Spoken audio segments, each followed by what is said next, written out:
351, I'm on scene. I'll be assuming Caroline Street Command. I got a 2.5-story wood occupied multiple dwelling. I got heavy fire from the second floor, Charlie side. I have an exposure on the Delta side. We have one line stretch not in operation yet. Primary searches are underway. Status of the fire is doubtful. One passing command. I'm on the first line. Service speed advised. We're on scene. 2-story wood frame. I got heavy fire from the Alpha side. Welcome back, fans of the Volley Chief. Another new episode coming your way. I have a guest, good friend for several years now, colleague, co-chief in the Valley at one point. So I thought I'd try to hit you last season. We had Chief DeLucia from Ansonia on. We talked about one of the fires down at the old Farrell factory. So I thought we'd do a little bit of a recap of some recent incidents. And I think, over the summer in the Valley here, the biggest thing to happen was we had a flash flood hit the area, extremely rare for our part. So we're going to talk a little bit about that. We're going to talk to our guest, who was one of the incident commanders involved in it. So tonight's guest would be Chief Chris Edwards of the Seymour Fire Department. So, Chief, give us a little bit of a background and bio. Yeah, no problem. Thanks, Chief. Thanks for having me on. Like Chief said, Chief of Seymour Fire Department, Emergency Management Director, Town of Seymour. I have 30 years experience in the fire service. Started my career out in the city of West Haven, Allentown Division. Was down there for about 17 years and then moved up to Seymour and rose through the ranks to the position of chief. And recently, in the last 6 months, I took over the emergency management position and trial by fire. It's always the best way to go. Tell us a little bit, so for those of you close to home here, Seymour is our immediate neighbor to the north of us in Derby. We share a border. It's more of the rural side of Derby. But we share a border. We're frequently working together, especially even more so nowadays, with the lack of manpower. But I mean, from downtown Derby to downtown Seymour, it's Route 8. And I'd say 8 to 10 minutes at the most, right? Yeah, if that. Yeah. So over our lifetimes, we're doing more frequent mutual aid. We're in Seymour more. Seymour's in Derby. Everyone will know that Seymour has a little bit of a spot in my heart. One of my first full-time jobs was I was the training officer for Seymour Ambulance for several years in the late 90s, working there. So I did spend some time working in the town of Seymour. Chief Edwards, I don't know if you know this, but I might have been the only member of the Seymour Fire Department. During the late 90s, when I was working on the ambulance, I couldn't join the Seymour Fire Department because I didn't live in town, and Chief Driscoll at the time got special disposition to allow me to be a firefighter in Seymour. So I'll have to dig through the archives, but I have a letter that I am a member of the Seymour Fire Department, not affiliated with any company. That's awesome. I did not know that. Yeah, to cover me in the event that, when I was working on the ambulance, if anything happened, I would be covered. And that was, for a couple of years while I worked there in Seymour. So I spent a lot of time hanging out at C2, as you guys affectionately call it, with the ambulance corps. At the time, the ambulance corps and the firehouse still shared quarters. We had the right bay and the right side. And now that the ambulance moved behind you, it's two separate buildings, two separate groups. But Seymour's give us just some demographics, background of Seymour, department size, companies, all the standard. Yeah, so the Seymour Fire Department's made up of two companies. Citizens Engine Company, known throughout the Valley as C2.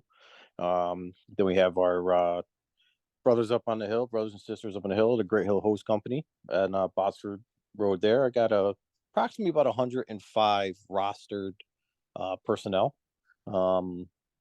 with the true fashion of the Dirty Dozen. We make up about 16,500 residents, and we do a call volume of about 650 a year. We're pushing about this year, of all types of disciplines. Correct. No EMS. No EMS. Yeah, nope. Around us, none of the Valley towns do EMS. Fun things about Seymour is it was once part of Derby, as we all joke, it all comes Yep. back to Derby. But it was a planned community. It was one of the by General Humphreys. You know, he planned the downtown area to be built around a mill, and the kind of still is, right. Your downtown area, you still have your couple mills left, mill buildings. Yeah. Yep. You know, so it's an old New England town, right? The river comes through it, the population centers around the river, and the farther you get away from the river, the more farmland you see or development nowadays. Yeah. But yeah, and I mean, I actually read somewhere once, and I don't even know if you know this, but I thought I read once in like a dumb fact about Connecticut book that Seymour is where the hamburger helper was invented, and I don't know why. It's stuck with me. That's interesting. And yeah, we're gonna have to that we're gonna have to fact check. But Well, my town historian, I believe you had him on once, Fire Marshal Tim Willis, yes, yeah, knows everything, and I share an office with him, and I get historical facts all the time from all the him. time. So I will Yes. have to ask him tomorrow. I don't know why I remember hearing that somewhere, but we'll find out if Seymour is indeed the home of Hamburger Helper. But as I mentioned, right? So Seymour, like most valley towns, you know, we the area together. Beside the reason why we call it the valley is because it is the lower Naugatuck River Valley, with the Naugatuck River, you know, coming down and I mean it cuts Seymour in half. You know, it doesn't nick Oxford, right? There's no, it's Beacon Falls, then Seymour. Yes, that's correct. Yep. Okay, yeah. So you know, it comes through downtown Beacon Falls, and like we said, this is the development. I hate to dramatically put it this way, but this is the development of America, right? The river ran through the valley, and all these towns, right? Waterbury, Naugatuck, Beacon Falls, Seymour, Ansonia, Derby, you know, they sprung up uh, on the riverbanks. Yeah, exactly. And yeah, and that's what, you know, you look at the Industrial Revolution, you go back like all that stuff. Which, by the way, speaking of the Industrial Revolution, Seymour, the citizens, I put it as probably the second nicest old firehouse, still maintaining its charm, the old building, the older wing. um you know, the citizens firehouse is, when was it built? Um, Timmy's gonna kill me for this, but I want to say 1882, Okay, and then so the new edition was in 75. there you go. But the old firehouse, that 1882 Yep. firehouse, it's still there. If you get a chance, you're driving by, you know, check it out. Beautiful bell tower, curved staircases, beautiful building. One of my favorite firehouses. Sidebar for the conversation there. But you know, so we live and die by these rivers, and historically, you know, like any force of nature, the rivers have bitten us. Um, you know, in modern times, the last great flood was in 1955, the summer of 1955. A couple of hurricanes came through back to back. They dumped a lot of rain, unseasonably amounts of rain, and I don't know, historic irony. You know, August 18th of 1955 is when the first storm came through. There would be another storm later in October of 1955 that would do much damage in like downtown Ansonia, downtown Derby, you know, downtown Seymour took a brunt of that flood. I know from, you know, my grandfather, like one of the big stories about the flood of the valley was there's a cemetery that sits right on the river's edge in Seymour on Derby Ave, and the Hmm. flood washed a lot of the corpses down the river. And you know, Yes. and when you got down the Derby, they were seeing victims coming down the river, you know, only to find that they were, you know, pre-deceased. It was a good way to put it, right? Yeah. Yeah. Perfect. But you know, downtown Seymour suffered heavy damage in those 1955 floods. Um, Also, too, you know, right, to help people understand, because we're talking about it, the topography of Seymour, it is, downtown is the valley, and to go any direction you go uphill, so the water Yep. is all flowing downhill. Obviously, as it's supposed to, right? The uh so that was kind of the last major flooding event. I mean, we had storms that we had a little bit of flooding here and there, right? We know now, you like us, you guys share both the Naugatuck and the Houstonic rivers. You know, nor'easters, tropical storms. It's always, let's keep an eye on the river. You drive by, the water's a little high. You know, but it's been a while since anything has happened, and I think, you know, the events we're about to speak of meteorologically, I don't know if that's a word, but uh massive anomaly, massive, you know, for those of you who are interested in weather news, weather events, like what happened was mind blowing. So I guess, Chief, take us back to the August 18th of this year, and tell us, like, you know, what started it, what were you doing? And Yeah. I was sitting home and starting to rain hard. You know, we watched the weather all day. It wasn't supposed to be anything precedent, you know, a little bit of rain here and there. And just like every other fireman in the valley, I had my scanner on and I started hearing Oxford going crazy. And I'm like, what the heck's going on? So I'm like, let's go for a ride. So I went out, took a ride. So I live on the east side of Seymour. By the time we made it to the west side, which is, you know, upper side of 67, it seems like it all just broke loose. I saw the river rising. We have a pond in town called Holy's Pond. That was probably about 4 or 5 feet above where it should be on a normal basis. And it just let loose within about 2 hour time period. We have Little River, which I'm sure you're very familiar with, that comes down all the way from Newtown through Oxford, Monroe into Seymour, and it actually dumps into the Naugatuck.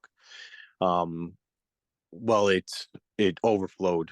It was probably 20 feet above the riverbanks at that time. Flooded roads everywhere. We got called mutual aid into Park Road into Oxford. Tried to make a couple of rescues there. We actually physically watched the bridges wash away right in front of our own eyes. Something we've never seen before. 30 years in this business, I've never seen the power of water like we did that day. A lot of infrastructure damage. We lost a whole plaza right along 67. If anybody's familiar with it, Claridge's Plaza. 15 little businesses totally right out of business. Uprooted the parking lot, ripped open some gas lines. So on top of everything, we had to deal with a 6-inch pressure line gas leak in the plaza as well. My guys and girls, they did numerous rescues out of cars and houses. Just something for the history books. And like you said, it was, you know, to the day of the 1955 flood. Just something that we've never seen and hopefully we never see again.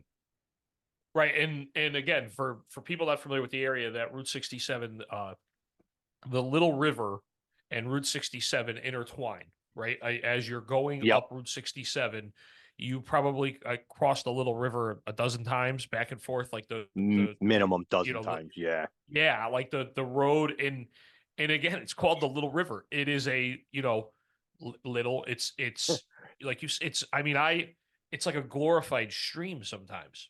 You Exactly. know, The best way I could put it, Dave, is the way I explained it is it was, you know, about 10 feet wide and about a foot deep.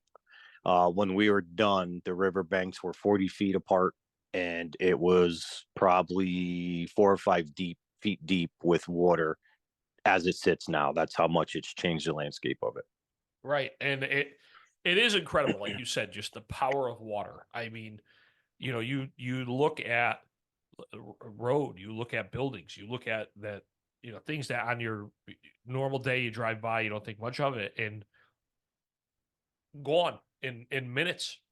Yeah. And Seconds. Yeah. yeah, and you know, sadly, there was two fatalities, correct? But they were both in Oxford.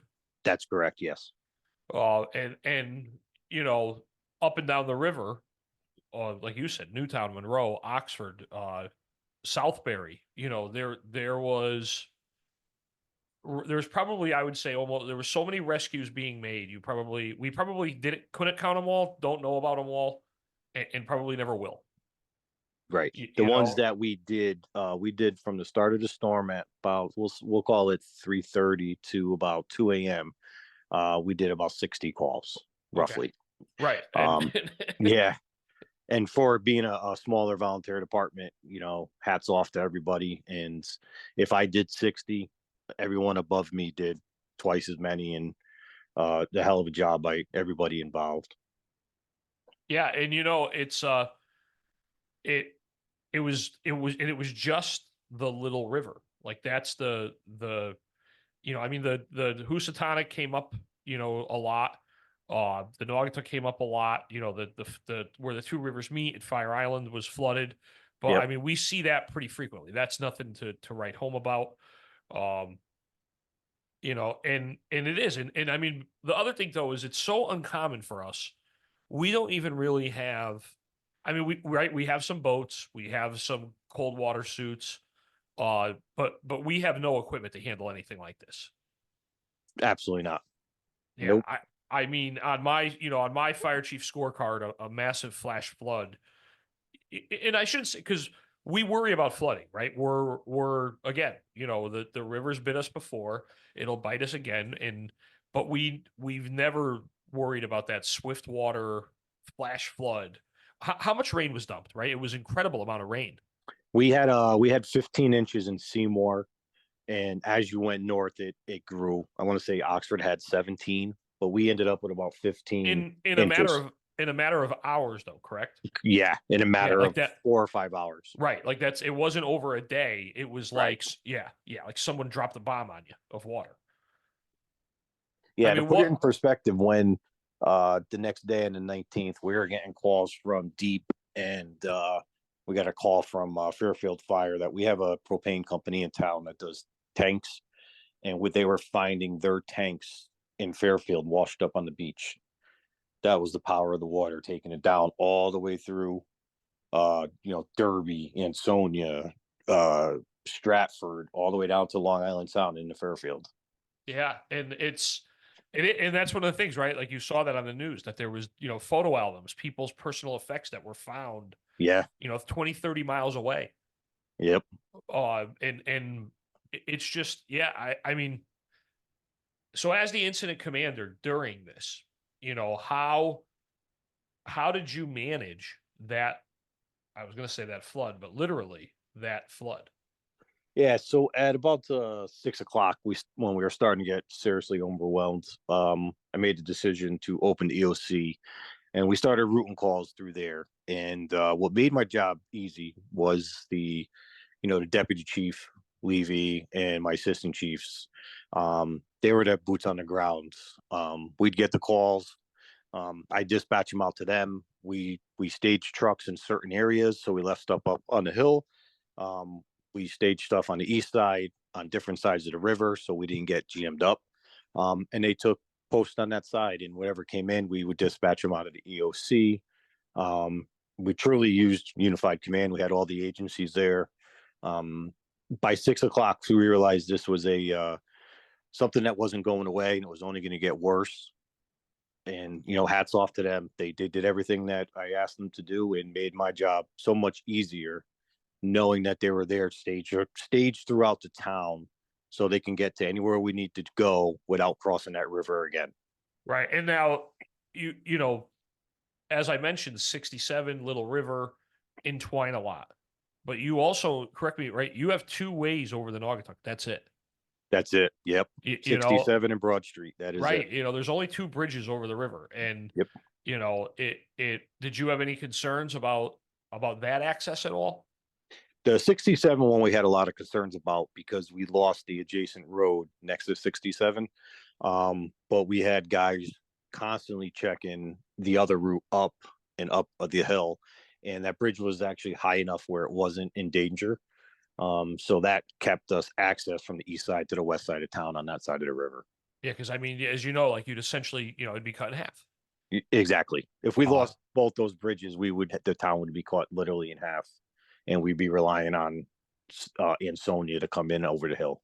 Correct. Yeah, and, which we rely on a lot in this area. Yeah, I mean, that's it's.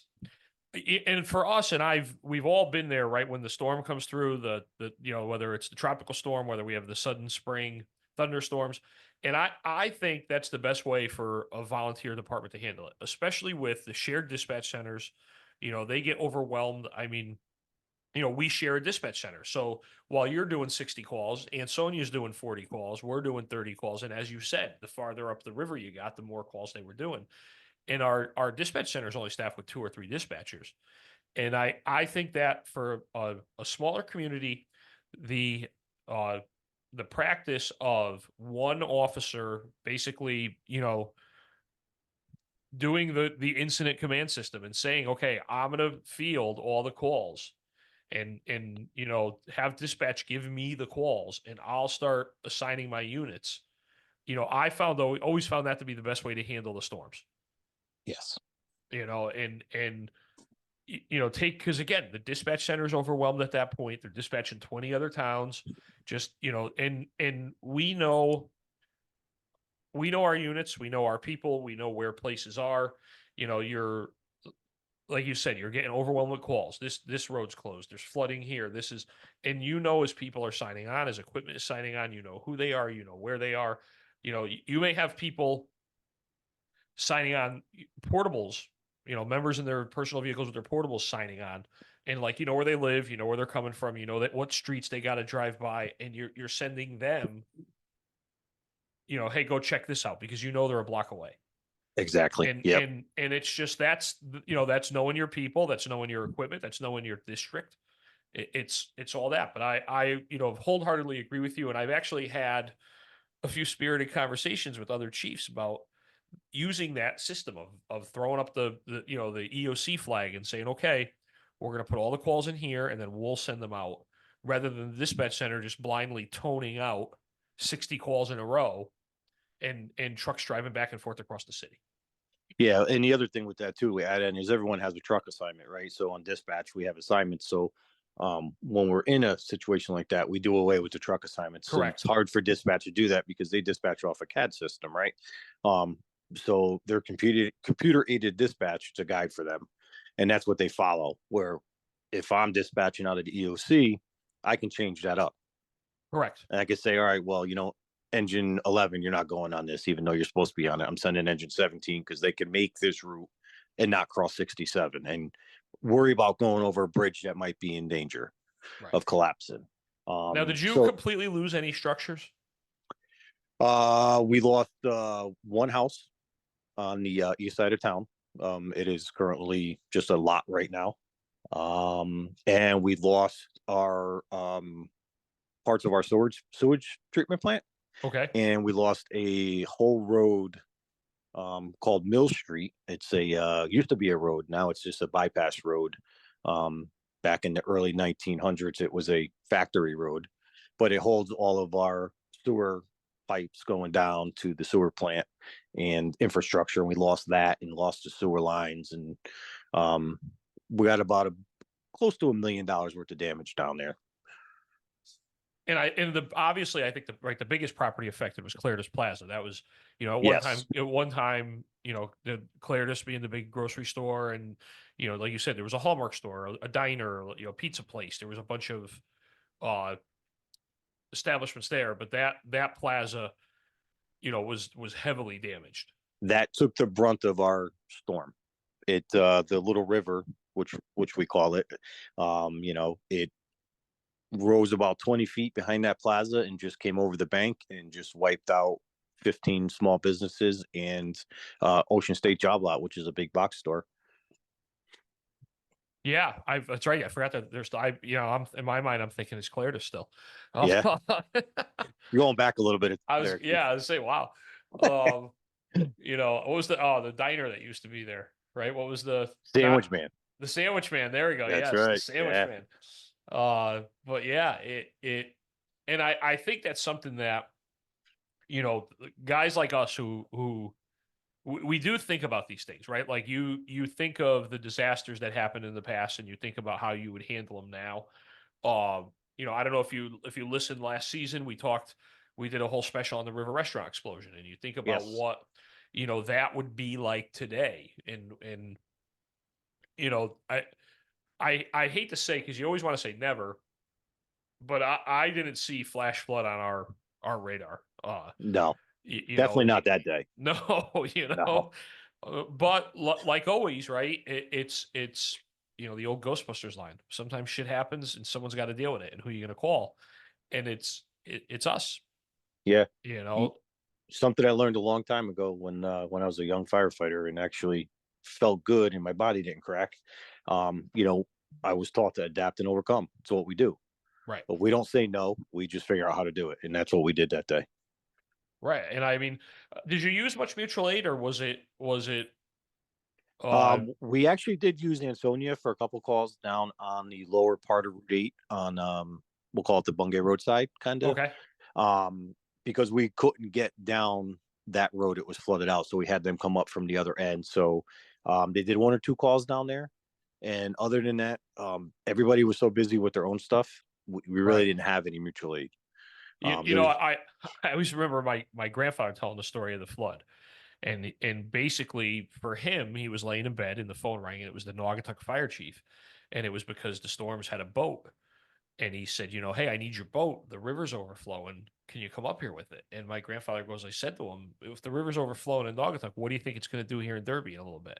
yeah, And like you said, you're aware of yes, you need help, but you're also aware that your mutual aid communities are in this, no pun intended, they're in the same boat. yep. And that's what I kept telling my guys, they used the 15-inch rain marker. And I said, well, you have to remember something. I said, we got more than that. I said, we're at the bottom line before it jumps into the Naugatuck. I said, so everything they got up north, I said, we got plus our own. Right. I said, we're the end of the line before it gets into the Naugatuck and goes down river to the Long Island Sounds. So on top of our 15 inches in 5-6 hours, we got everybody else's water coming down from up north, which probably tripled our amount down this way. Right. And you talk about that, you knew you had the situational awareness to know that the other towns were also being inundated. You couldn't rely on mutual aid. And I go back to thinking, again, I'm a nerd, I'm a history nerd. I like incident command. And I remember reading, it was the after action report of the late 80s, early 90s Northridge earthquake. And it was the battalion chief in charge of the battalion where the epicenter of the earthquake was. And he talked about, like you said, he talked about how overwhelmed they were. They had building collapses, gas leaks, building fires. And he never requested more units to come in for the first several hours. And when they questioned him on that, he said, well, if in my mind, if I was this busy, everybody else was this busy, so I couldn't rely on, mutual aid coming in because we were all experiencing the same thing. And that's a great point. Obviously the advantage that we have in the volunteer fire service, and believe me, we all know there's not many, it is the fact that you could divide your forces up. You could have officers in their own personal vehicle out on a call.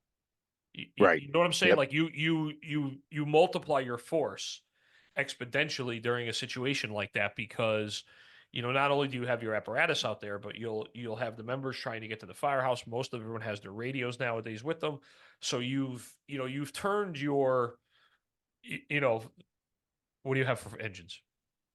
I got 4 engines, 2 heavy rescues, a tanker, and 2 utilities, and a ladder. Right. Yep. I mean, you've turned that into 30 pieces of apparatus because you Right. have enough people out there. Right. And that's a massive advantage in the volunteer fire department. Yeah. Especially when you hit something like at 10 o'clock when that gas line blew. I lost a whole engine company and a rescue company to that call. Right. We got evacs to do now, the neighboring houses. So I lost a whole engine company and a rescue company to that. And I had nobody else to call. I think at that time, if I played the tape back, I remember calling dispatch, which we call Seymour here. Yep. And asking, how's Ann Stonehenge staffing? What's their call volume? And they're like, they have nothing going on. And I staffed their stations to cover that side of town because I knew I couldn't get anything from up north from Oxford coming down. So we had a staff from the east. And it's just something that, dispatch wouldn't know because they're not familiar with the area.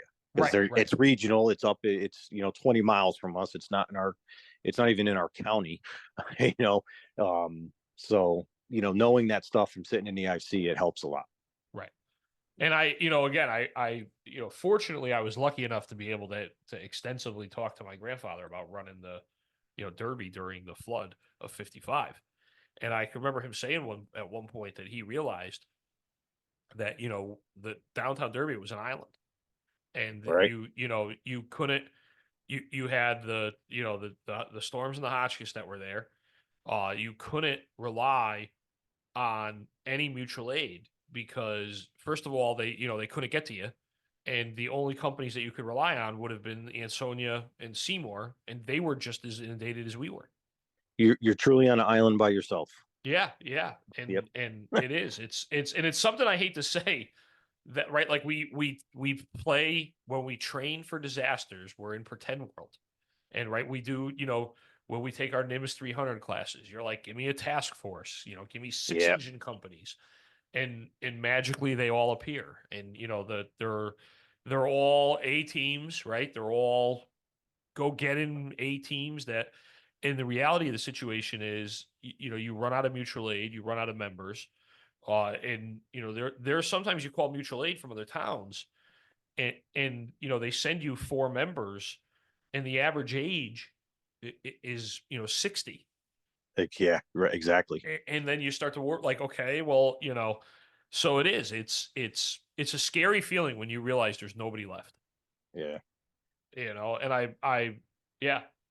I think I hate to say we've all been there, but All been there. Yep. yeah. That's why we try to train with what we have, and Yeah.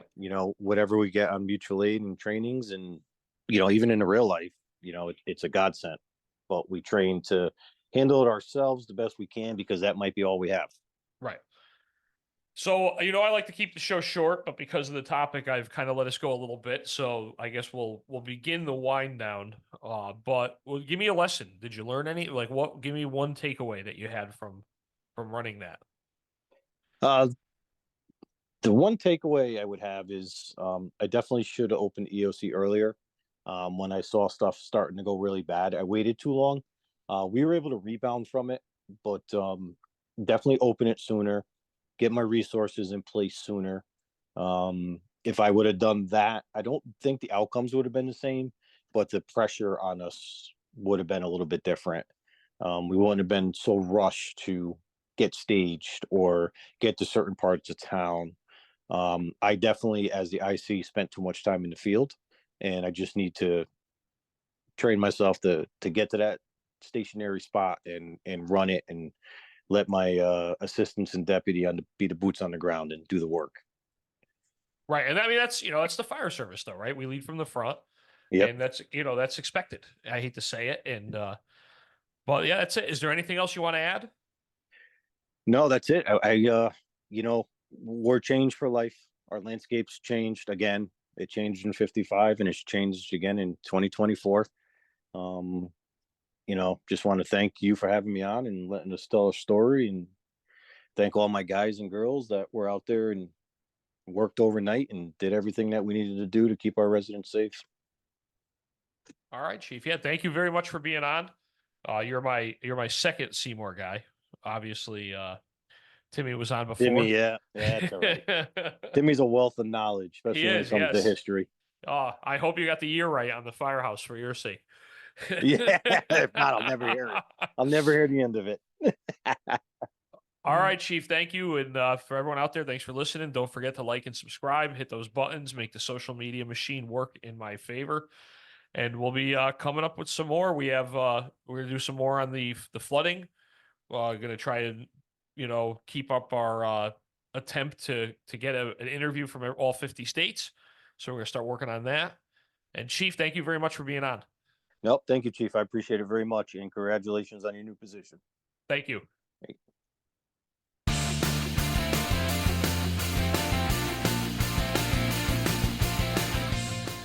FD1's back in service. Commands terminated.